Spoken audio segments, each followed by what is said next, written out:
أهلا بكم جميعا من جديد. في هذا الفيديو سنتعرف على كيفية تحميل برنامج دوبي فوتوشوب مجانا على جهاز الكمبيوتر الشخصي أو جهاز ماك. إذا كنت جديدا هنا فاشترك في القناة ليصلك المزيد من الدروس المفيدة. سأشرح لكم الخطوات واحدة تلو الأخرى وسأحرص على تبسيطها. لنبدأ. الخطوة الأولى: انقر على الرابط الموجود في الوصف أدناه، سينقلك هذا الرابط إلى موقع دوبي الرسمي. الخطوة الثانية: اختر بلدك من القائمة المنسدلة، ثم انقر على بدء التجربة المجانية.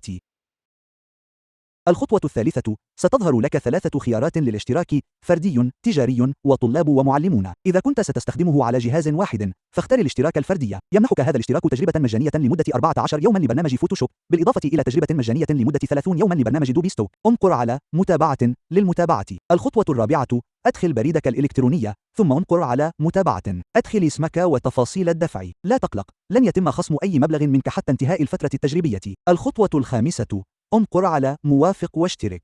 الخطوة السادسة: انقر الآن على الرابط الثاني في الوصف، سينقلك هذا إلى صفحة تنزيل تطبيق Creative Cloud. قم بتنزيل التطبيق وتثبيته على جهاز الكمبيوتر الخاص بك. في الخطوة السابعة: افتح Creative Cloud وسجل الدخول باستخدام نفس البريد الإلكتروني الذي استخدمته سابقا. انتقل إلى قسم التطبيقات، ابحث عن فوتوشوب وانقر على تثبيت.